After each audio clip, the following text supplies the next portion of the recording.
Thank you for that gracious introduction. Hard act to follow, and it's really interesting because I'm going to talk about how 2 weeks from tomorrow, I run my first half marathon. And I will run it all. Damn it. I'll do it. It's not been easy to train for. Despite my 5'11" stature, I'm not really an athlete. I was more of a band, debate champion, youth legislature kind of girl when I was in high school and in college. So that's kind of what I did. That's where I hung my hat. And then when I decided a year ago to run this half marathon with a bunch of my girlfriends, frankly, it sounded going to Hawaii or something. Sounds like more fun. But we had a goal in mind to do this. If I would have said that sentence a year ago, I would have not nearly been ready. But over the past year, I have taken it upon myself to put myself into a training program and to change a few of my habits that I maybe have developed over the past year. Maybe not drinking so much, maybe getting some better sleep, actually getting out and running, doing that. And I had a lot of friends that were runners, my husband in particular, who's a cross-country runner in high school, and talked about this feeling of the runner's high. Anybody else in here have that feeling? Yeah. Runners, they run and they just love it and everything is great. I thought people are full of it, they tell you that. Runner's high, that's not something that exists to me in my world about a year ago. But after training some, after getting into the habit of running, after a couple of months, it started to feel like something that was natural to me.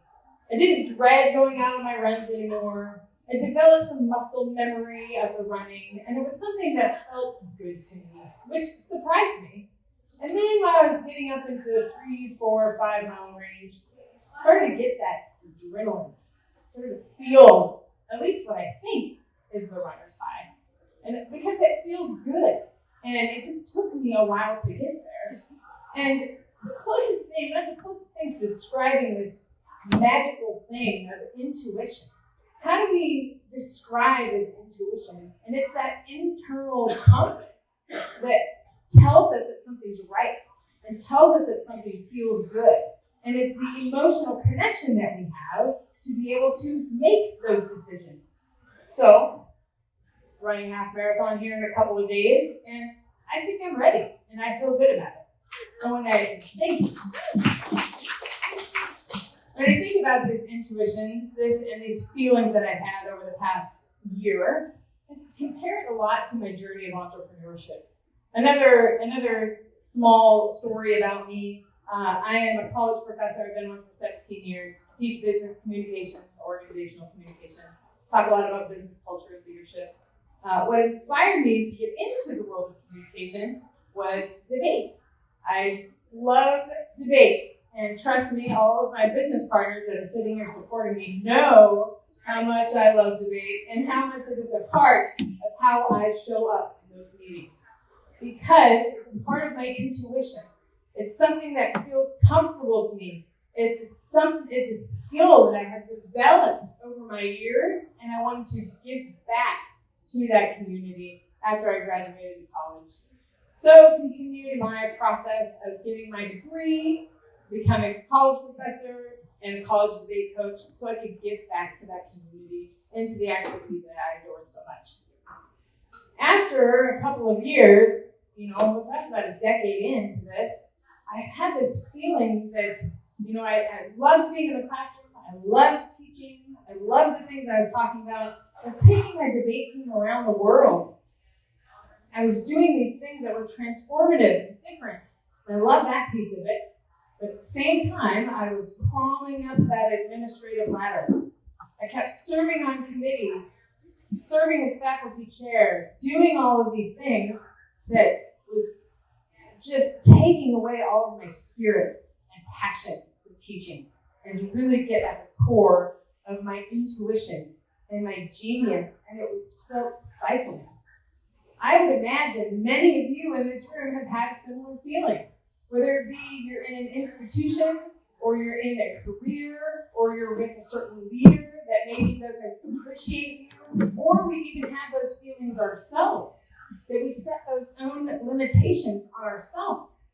That's challenging because it stifles us and it doesn't allow us to show up in a way that is truly respectful to who we are and what we have to offer the world. There are many ways to respect our intuition, to discover our intuition and trust our intuition.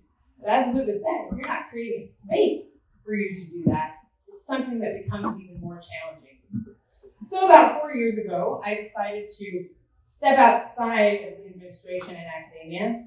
I had no more desire to move up and get a higher position. My pay wasn't going to change.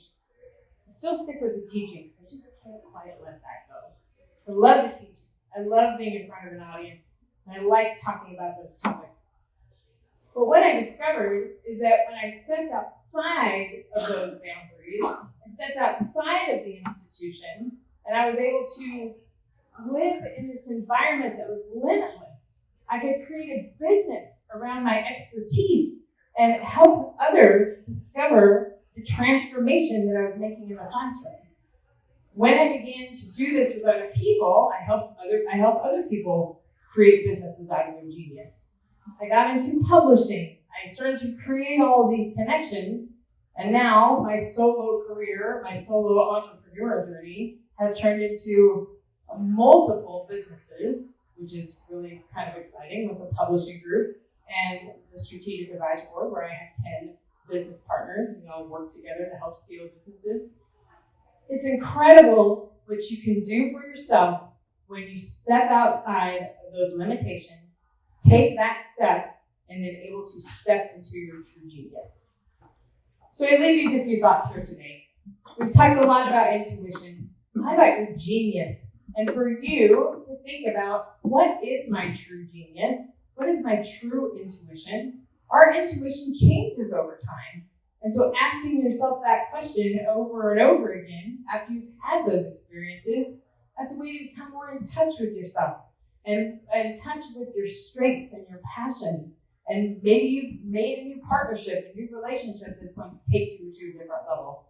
That changes your strength. So it's good to ask ourselves that question every now and then. So knowing your genius, knowing how your genius has changed, and maybe how that's changed the whole way that you operate and the whole way that you operate business, that's the first thing. So I ask you, even seasoned business partners out there, people in transition, that's the first thing you have to do. Is take that self-assessment.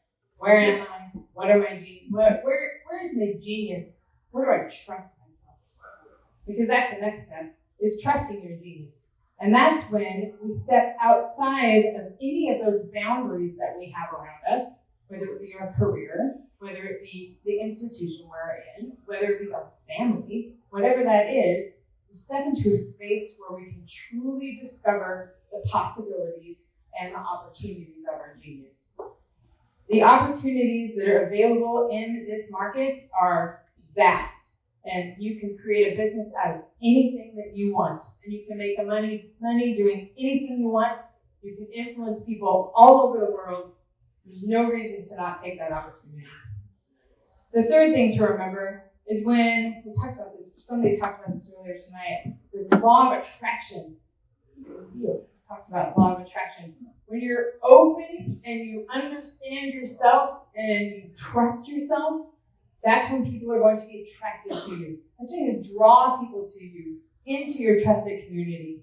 And that's what really helps you take your business and your lifestyle to the next level, because you can scale it exponentially, not just your wealth, but your influence and your ability to influence the world.